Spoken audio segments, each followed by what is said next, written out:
Hello and welcome to Civil War Weekly, the podcast that answers the question, what happened this week in the American Civil War? I'm your host, Tim Patrick, and this is episode 245, 1862, a high-level overview of events. Last episode, we talked about some post-war action and the end of one of our more colorful figures of the war, George Armstrong Custer, and the Battle of the Little Bighorn. Hopefully, we have a better idea of those events. Hopefully, we have a better conclusion to Custer. I think, as I mentioned in that episode, he is unique in the sense that not very many of our Civil War generals continue in the military and meet the kind of end that Custer does. So I think from the Civil War perspective, it is significant in that realm. And then it also is significant in terms of the war out there on the plains and the Sioux War. And obviously, it is a very big victory for your Sioux and Cheyenne and does still hold cultural significance even to this day. So it's very important for multiple reasons. This week, we turn back to a higher view of timeline events. I want to discuss this year as a whole, 1862. Before we do that, though, let's talk about Patreon content. And of course, we do have an episode that has been posted. They Died with Their Boots On, a movie review. And of course, we just talked about the Little Bighorn and Custer, and what better way to pair that with than a movie with Errol Flynn. And of course, it is not the most historically accurate movie, so there is some kind of fun in definitely comparing, and probably a little bit more in terms of what they did get right, and then the stuff that they got wrong is probably greater on that end of the scale. But I think it does pair very nicely with the episode that we just did. We've done other movie reviews. We've done other memoir reviews, picture slideshows. We've done other extra type episodes. I think we're going to go back to a memoir review. We still have a couple of different realms of the war, different corners of the war that I do want to cover. And there are a couple on the schedule here that are coming up. So definitely stay tuned for that. If any of that sounds like it would interest you, there is a link in the show description. Those proceeds do go toward the general upkeep of the show. They're greatly appreciated. So we'll start in January of 1862 for our high-level overview. And we'll go ahead and start on January the 15th. Now, this is going to, right off the bat, be a fairly significant event, a fairly significant date, because Edwin N. Stanton is going to be confirmed as U.S. Secretary of War. It's very important. We know that Stanton comes in and he rides it out for the remainder of the war and then beyond as Secretary of War. We know that he is very different than Simon Cameron. Simon Cameron was the Secretary of War prior to Stanton. And there is a lot of accounts of the War Department being very different between the two. Simon Cameron was a little bit disorganized, and Stanton is going to bring a different way to prosecute the war, of course, and then he's going to bring organization to the War Department, which is going to be very much needed. And obviously, if you take a look at the way 1861 goes for the Union, then you start fresh in 1862 and you are able to get organized, and then you get the ball rolling, and it's no wonder that things start to really go the way of the Union in the early part of this year. So I think that there's definitely a correlation with that, of course. But one of the other things that Stanton does do, two of the things that I think that are very important are he does have a shift from these foreign contracts for war material to domestic contracts. Obviously, that is going to be a major shift from what Simon Cameron was doing. And then he's also going to have a pretty big emphasis on the building of intelligence networks, and that is going to pay dividends as we get into the latter stages of the war. Remember, we talked about especially in connection with John Wilkes Booth and the assassination of Abraham Lincoln and the conspirators escaping. The network that is around Washington is already pretty well set up to the point where one of the conspirators, especially George Atzerodt, is getting to the outskirts of Washington and he's trying to lay low, and he's found out fairly quickly, and it is actually fairly remarkable for your 1800s military intelligence agency. So that is definitely a testament to what is built up with the War Department, and it all starts right here in 1862 with Edwin Stanton being appointed. On January 18th, we have the Confederate Congress, who is going to vote to formally organize the Confederate Territory of Arizona. I just kind of wanted to touch on this because we have a couple of events that are fairly early on in this year, 1862, where, of course, we had the Texas Brigade and we have the invasion of New Mexico. Remember, this is kind of a long shot. It's sort of not really going to be feasible, but there is kind of this hope that perhaps you're going to have New Mexico falling into line with the Confederacy. You're going to have Confederate Arizona, and then eventually you're going to have California, perhaps, and a Pacific port. And there's not really a whole lot of resources that are sort of sent to this venture, but there could be something that happens, right? Maybe the New Mexicans are more in line with the Confederates. We should also point out that prior to the Civil War, New Mexico was one of those territories where we had sort of a grace period when it came to enslaved individuals being allowed in the state. So there could potentially be some sympathies there. When the Texans arrive, though, they're going to certainly overestimate that and underestimate the fact that New Mexicans are still going to have kind of this fear of Texans in general. It kind of is a fallout from your war with Mexico, and they're not necessarily going to trust these individuals. Now, had there been a brigade, say it was a brigade from Arkansas, would it have been different? I don't know. I don't think so, but that is definitely something that maybe you could consider. January 19th, we have the Battle of Mill Springs. And we've always had this kind of, joke that, this is the kind of the beginning of the end of Johnson's defensive line. And it sort of is, because it does kind of show the weakness in part of this sector. And there will be emphasis by Albert Sidney Johnston to focus on the central part of his defensive network at Bowling Green, Kentucky. And then, of course, in this area as well, following the defeat. So we could say that his eyes are kind of drawn elsewhere for what eventually is going to become Forts Henry and Donelson here coming up very shortly. So you could definitely say and have the argument that, yeah, this actually does have some pretty big significance, because on January 22nd, you have the bombardment of Fort Henry, which really is going to be this kind of probing action that is going to prep the Union forces for what is going to eventually be this campaign for moving on these two forts. Now, Henry Halleck is going to be kind of overseeing this area here, and he has Ulysses S. Grant. He has another guy named John Pope that we've talked about before, and he is going to have kind of this joint offensive operation. Kind of comes up with this idea where Grant, who he thinks that he also has a pretty good idea, they're kind of on the same page, where they are going to have this assault on these Tennessee River forts. And at the same time, Pope is going to be moving on the Mississippi River and New Madrid and Island Number 10. So we have kind of this joint operation that's going to be unrolling here in the early part of 1862.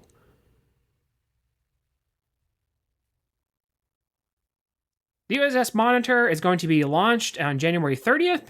And of course, that's going to play a pretty big part of our story here shortly, but just wanted to mention that here. We have that in the early part of the year, the very first month. I included this event here, February 3rd, 1862, because I had a kick out of it in our narrative episodes. President Lincoln is going to decline the offer of war elephants from the King of Siam. I talked about war elephants in that episode. Just wanted to include that event here because, again, I got a kick out of it. And I kind of waxed a little bit of poetic about, what would have happened if you had an elephant going through your backyard. So I just wanted to throw that in here for kicks. But February 6th, you do have the surrender of Fort Henry. As we mentioned, they're going to come back in earnest, and the Navy is going to pretty much just do it by themselves here at Fort Henry. And at that point, though, it kind of was writing on the wall for the Confederate forces. They're going to essentially evacuate except for a small party of artillerymen.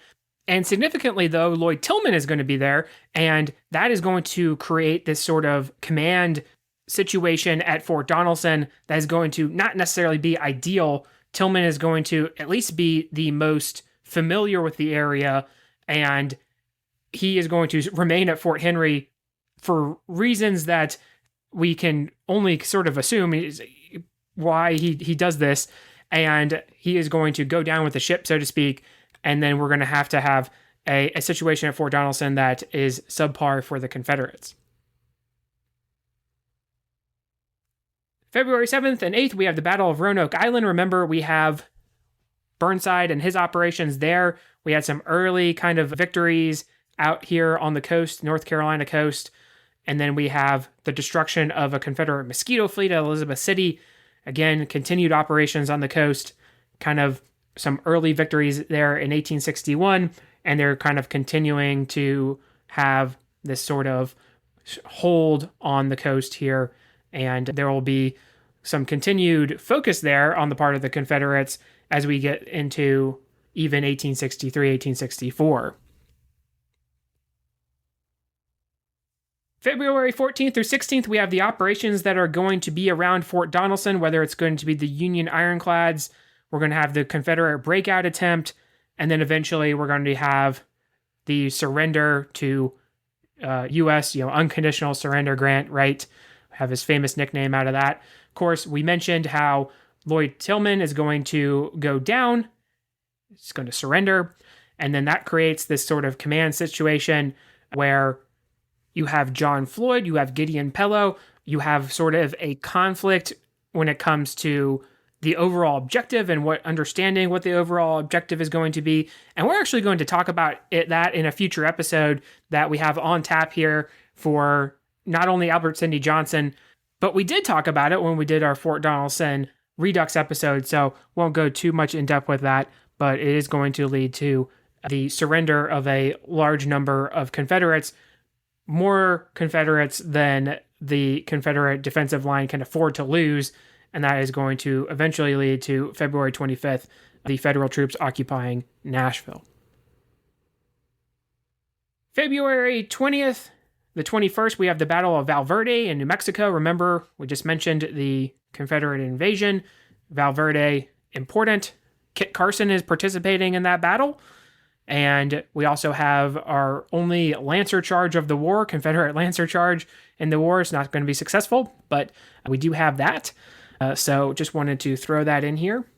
February 22nd, we have Jefferson Davis being inaugurated as president of the Confederate States of America. He had been the provisional up until that point, so officially he is brought into the fold. We'll move on into March. Of course, the Union Army is going to get to New Madrid. Remember, again, that joint offensive that's happening. That's going to be the second wing of that. Lincoln is going to ask Congress to provide funds to states willing to begin the gradual abolition of slavery. That's going to be March 6th. Remember, that's part of his plan. He wants to kind of have this reconciliatory behavior toward these states, and it is definitely going to lead to him bumping heads with some of the Republicans. Some of the Republican Party leads to kind of his eventual split from the Republican Party there in his re-election bid. March 7th and 8th, we have the Battle of Pea Ridge, and we, of course, talked about that back in the narrative episodes, but in this particular engagement, Earl Van Dorn has taken over the situation out here in Arkansas for the Confederate forces. He plans a pretty aggressive movement, and on the first day, seemingly, they get the better of the Union forces, but there is going to be a counterattack on the second day, and that is going to then, of course, be a Union victory. Sort of seals the fate for Arkansas along with Prairie Grove later in the year. But essentially, it's also going to keep these forces away from participating potentially in what's going to happen here in April.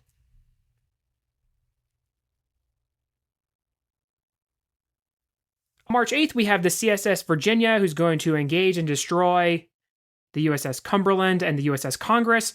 Remember, we have McClellan and his army, which has moved to the peninsula, and we have the CSS Virginia, which is kind of... McClellan actually might sort of have a point when it comes to the CSS Virginia. He's sort of afraid of that. It is just one vessel, of course, but it steams out and it's going to wreck these two vessels. And then the next day, we have the famous duel, the Monitor, the Merrimack, or the Virginia, Battle of Hampton Roads, and it's going to end in a draw. March 11th, Lincoln is going to relieve McClellan from his position as General-in-Chief of the Federal Armies, and that is, of course, we've talked about that when we talked about McClellan.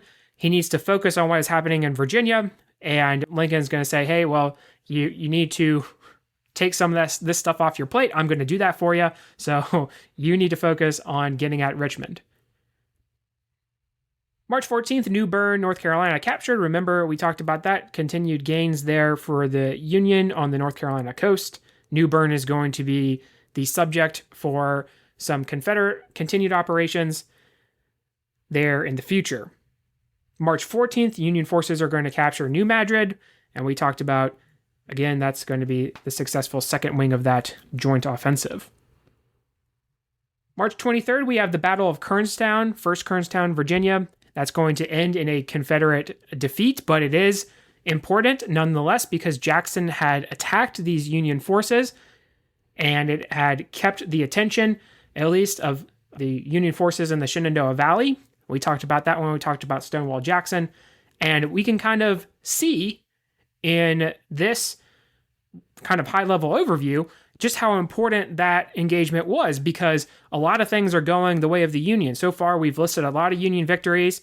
We have a lot of gains that they've made.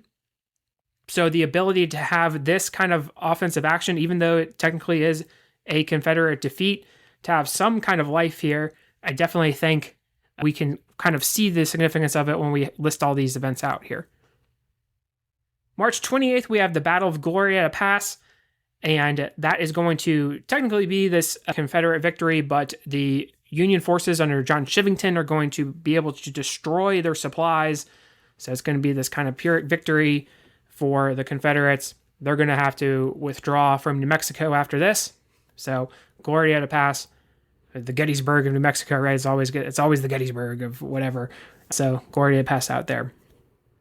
We'll move on to April 1862.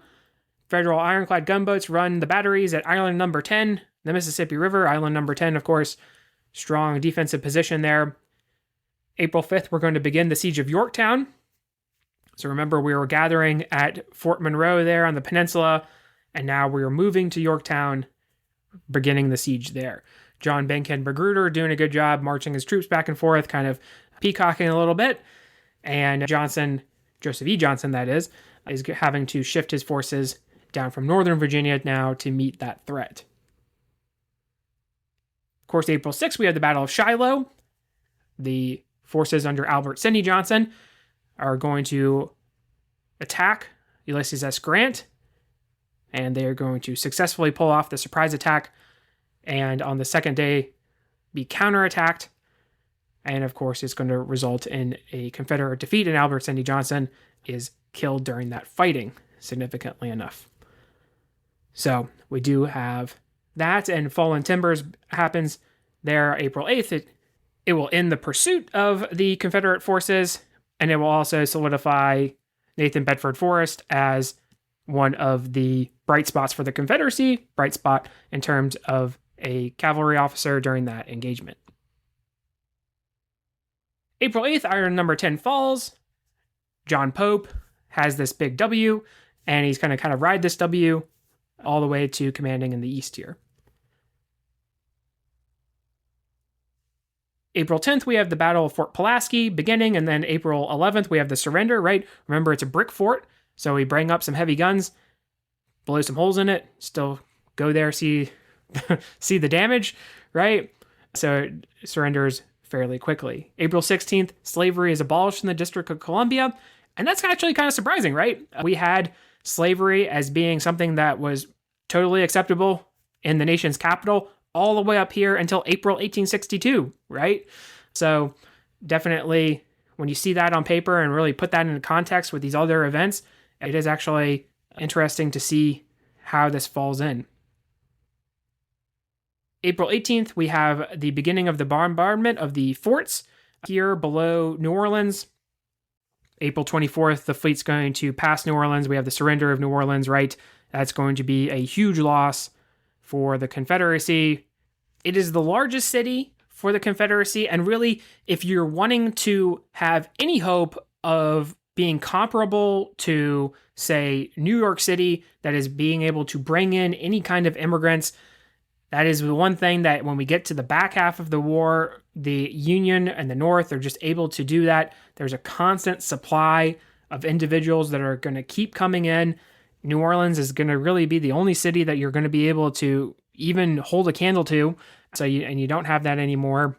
And of course, a lot of those regiments that are from New Orleans are filled with immigrants. So you do have that, but of course, not anymore as of April 1862.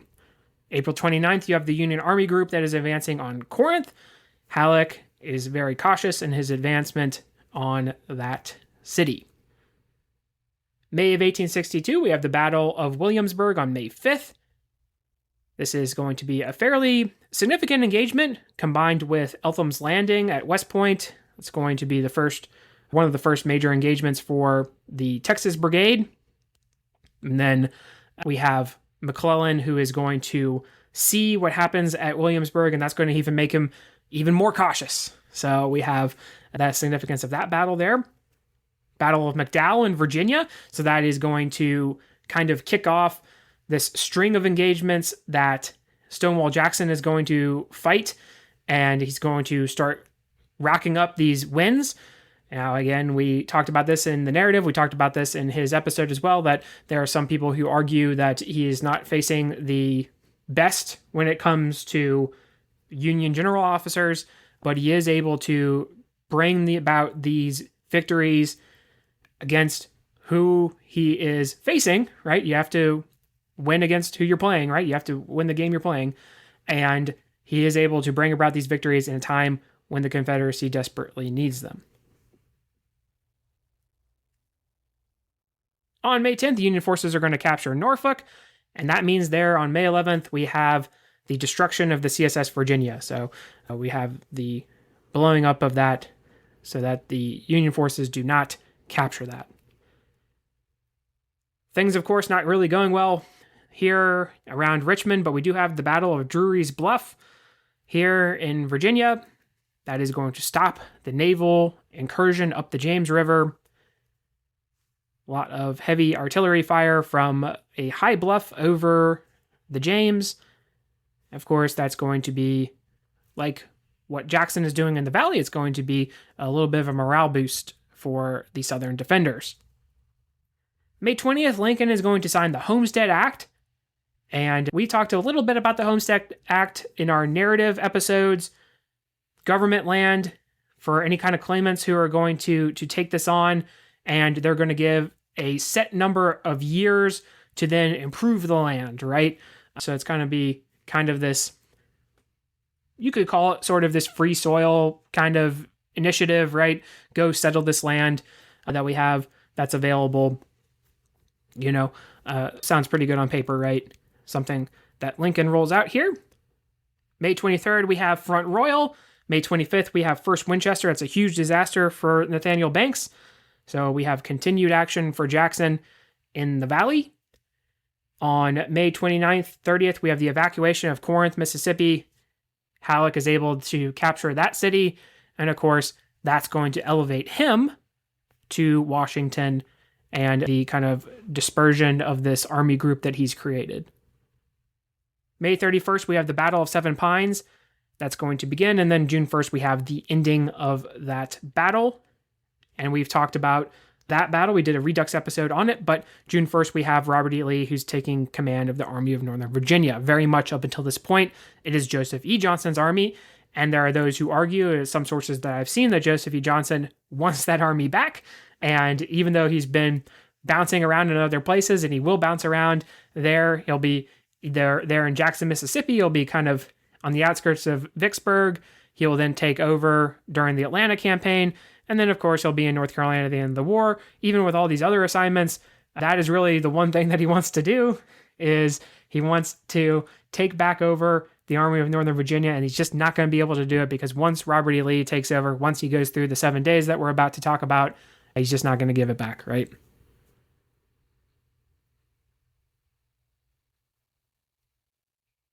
June 7th, we have William Munford hanged in New Orleans for destroying the U.S. flag.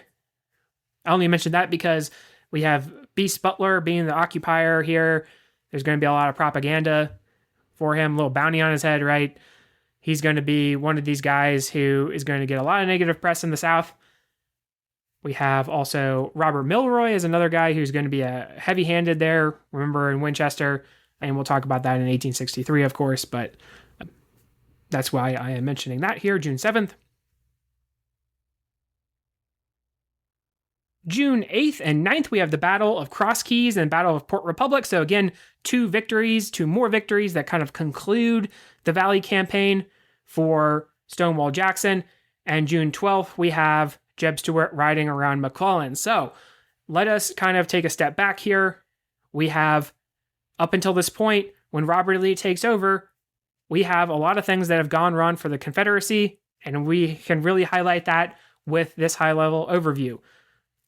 Joseph E. Johnston has been knocked out of the fighting. Albert Sidney Johnston is dead. New Orleans has fallen. Island Number 10 has fallen. Fort Donelson has fallen, right? Nashville is gone. Fayetteville, Arkansas has gone. You know, maybe not the most significant, but we also have, the Battle of Pea Ridge. That has not gone your way, right? Name more things. CSS Virginia destroyed, right? What else? Richmond is besieged. There's so many things that are going wrong for the Confederacy now, and had there been, on the flip side, an aggressive commander like McClellan, who's really going to say, I can now deliver the final blow with an aggressive action, maybe the war ends up differently, right? But we do have kind of the turning of the tide here as we get into June 25th. We do need to talk about June 16th, the Battle of Secessionville. We did a Redux episode on Secessionville, so we talked all about that in that episode. But June 25th, we have the beginning of the 7 days battles with Oak Grove. June 26th, Mechanicsville is Beaver Dam Creek. Remember, A.P. Hill is going to launch his attack. Even though Jackson is not going to get into position, it's going to rack up some casualties. June 27th, we have the Battle of Gaines's Mill. And we will have a Redux episode coming up on Gaines's Mill, so stay tuned for that. And then we have, when we talk about the 7 days, June 29th, Savage's Station. June 30th, Frazier's Farm or Glendale. And then July 1st, we have the Battle of Malvern Hill. So, of course, we have kind of this plan for Robert E. Lee to get at the isolated 5th Corps. That happens the 26th and 27th. And then as McClellan is going to kind of be pulling his army back, trying to get it to safety. We do have the chasing of and the trying to, again, catch the army and isolate them. And that's going to kind of be the back half of the 7 days here. June 28th, we do have the passing of the Vicksburg batteries by David Farragut. And I mentioned that because we need to hold that thought, right? And we will be seeing that again in 1863. July 2nd, we have the Morrill Land Grant Act that's going to be approved by President Lincoln. It's going to be focused on funding public colleges for agriculture, engineering, military tactics. And there's going to be a certain amount of acreage of land per state for congressional members to sell for this effort, right? It's just going to be another continued kind of Betterment Act that Lincoln kind of rolls out here. July 12th, we have John Hunt Morgan's raid into Kentucky. And then we have July 13th, this engagement at Murfreesboro, which I think is one of Nathan Bedford Forrest's better operations. Not to say that he doesn't have good operations in the future, but I think certainly with what he's operating with at Murfreesboro, he ends up having kind of this total victory here that definitely shows not only the tactics, but also the aggression that he goes on to display in other battlefields throughout the war. So we do have that. And it's going to continue to be, when we pair these two events, John Hunt Morgan and Nathan Bedford Forrest, and then eventually Earl Van Dorn, all these things are going to kind of dissuade further Union operations, whether it's Buell, whether it's Grant on Vicksburg. So hold that thought. July 15th, we have the CSS Arkansas that's going to sortie from the Yazoo River. And remember, the CSS Arkansas is going to be another ironclad. It's going to perform fairly well against the Union fleet there. It's going to be in this combined operation at Baton Rouge, and that is going to be a failed operation there. The Union garrison will hold, and April 5th will be the date for that, and April 6th, the CSS Arkansas will be scuttled. Rewinding slightly, we do have July 16th, Confederate representatives are going to meet with Napoleon III. Reason why I mention that is that France, as opposed to England or any other foreign power, is going to probably be the most inclined to support the Confederacy. And then eventually when they get into Mexico, that is a big fear that the Lincoln administration has. And they definitely want to make Texas a priority. They definitely want to make sending troops to the border a priority following the conclusion of the war.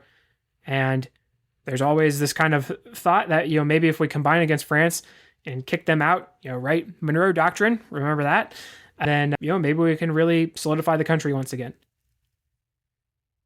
July 22nd, President Lincoln is going to present the Emancipation Proclamation to his cabinet. Remember, this is a war effort or a war goal here.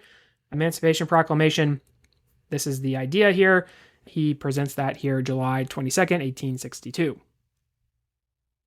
July 9th, we have the Battle of Cedar Mountain. Remember, John Pope had taken over. He has the Army of Virginia, and he moves down central Virginia, and he is going to be stopped, punched in the face here.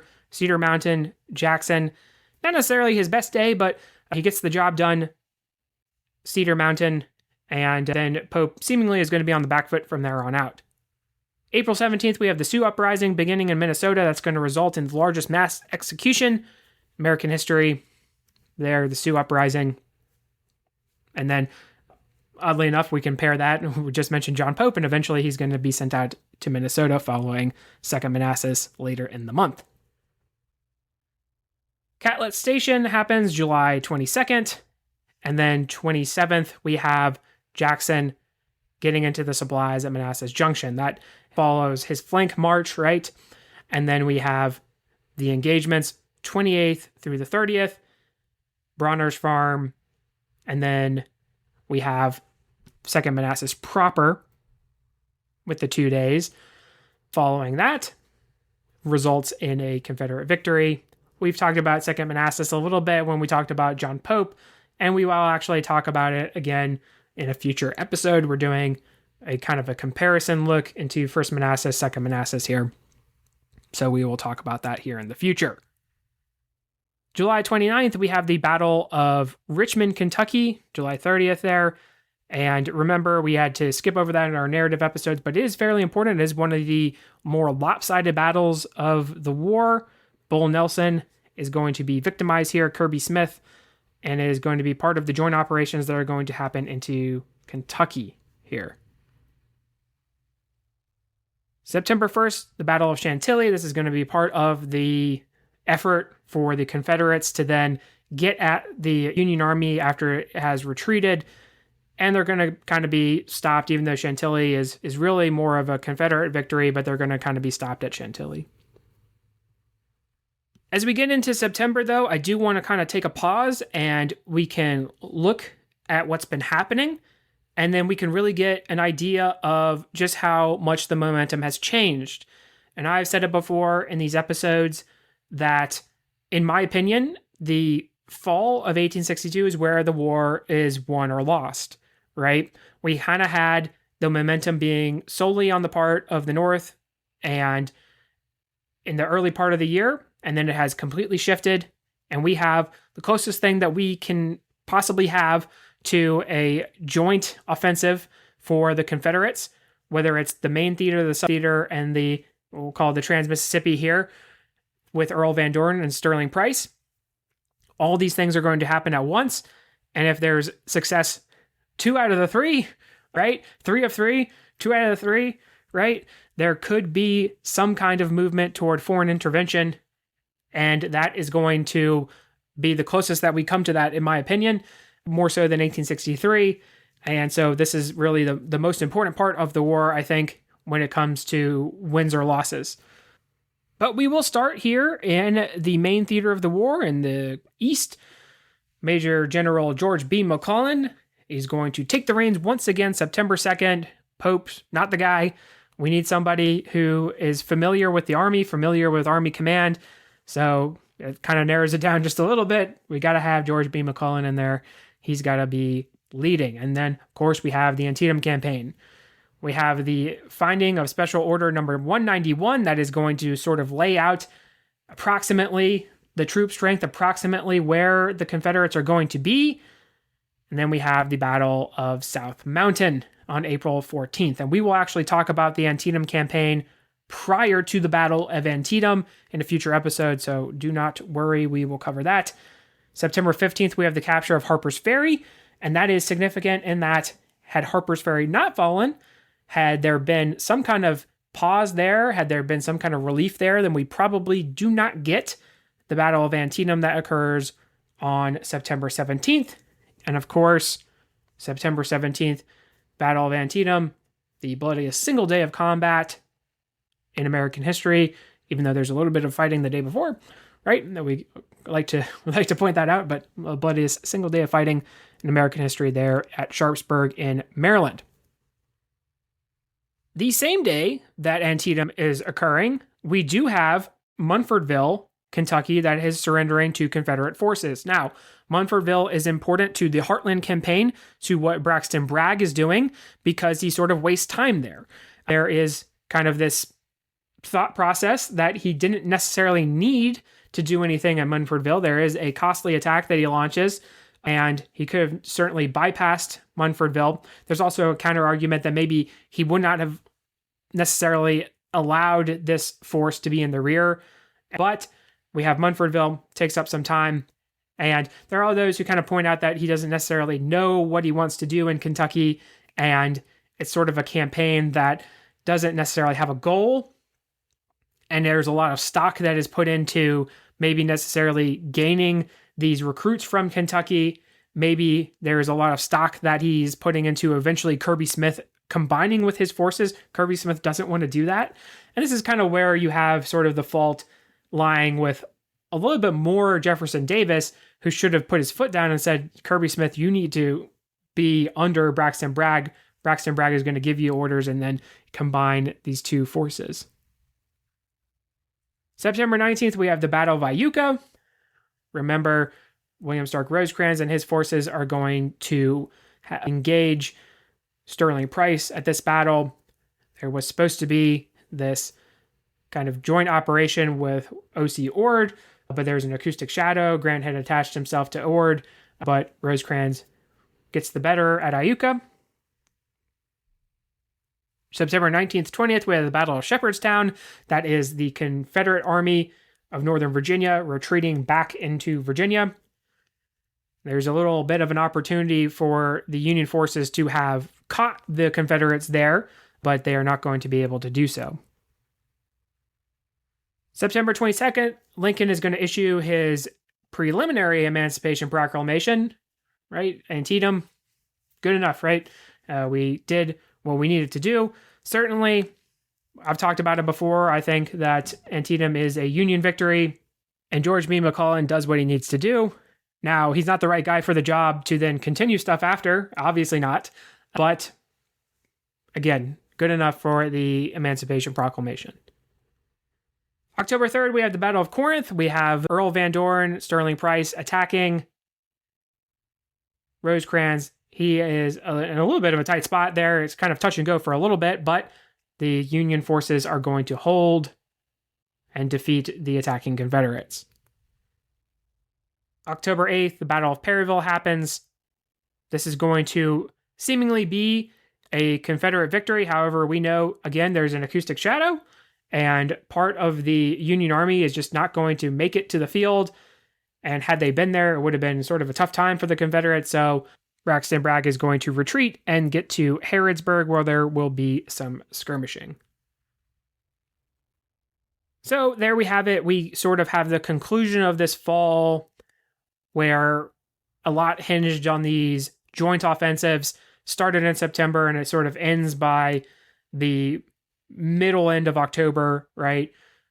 Antietam, Iuka, Corinth, and Perryville all happen, and none of them really go the way that the Confederates want them to. So they will all be failures, and we will never see the Confederacy have this kind of action in the future. Whereas we do see the Union armies have these kind of joint offensives. Obviously, most notably, right, in 1864, when we have kind of Grant rumbling all the armies out at once, we can definitely see them acting in this way, but never again will we see the Confederates act in this way. October 24th, we have William Rosecrans officially replacing Don Carlos Buell as the Army of the Ohio, Army of the Cumberland eventually, right? So we have him being rewarded for his good job at Iuka and Corinth.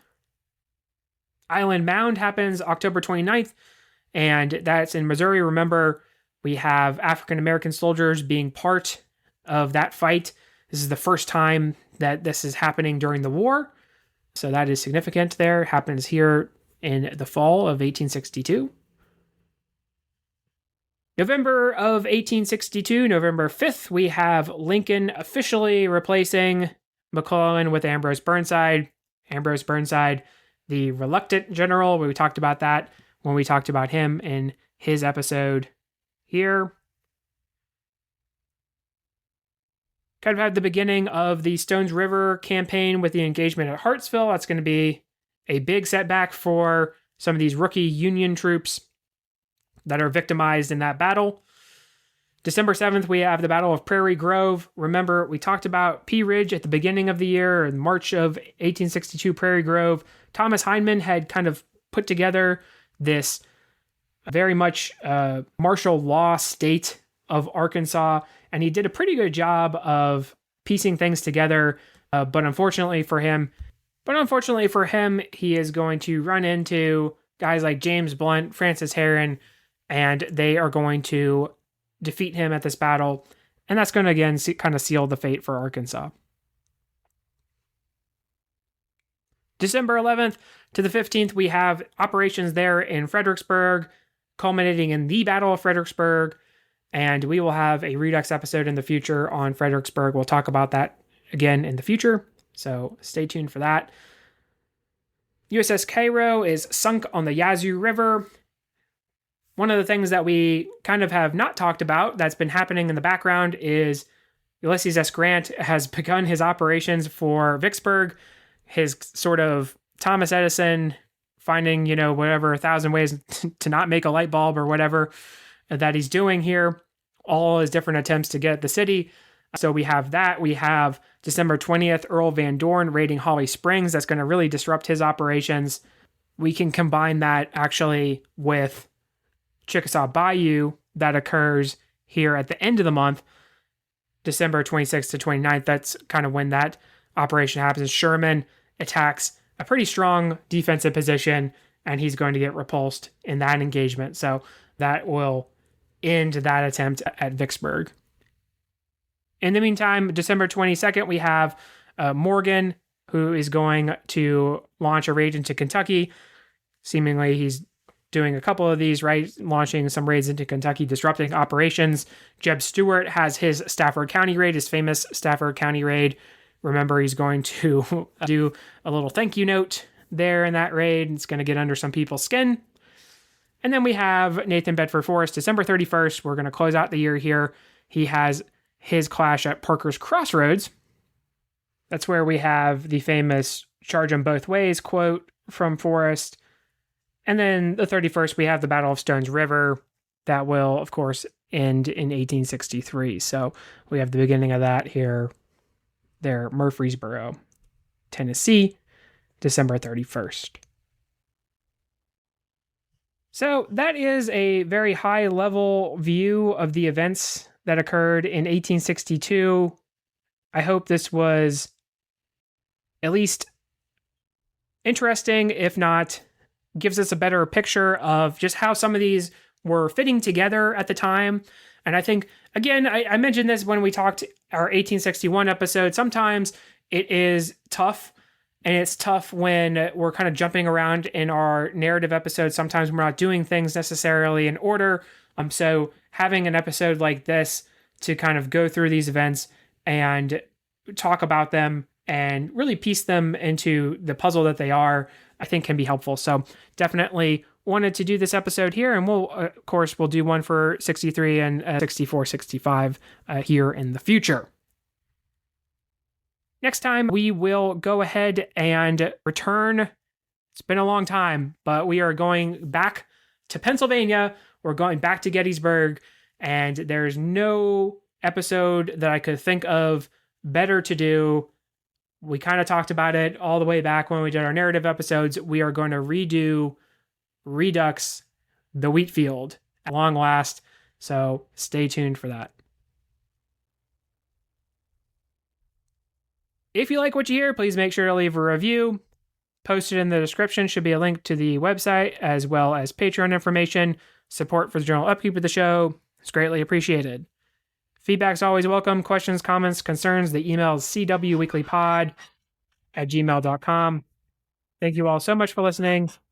Have a great week.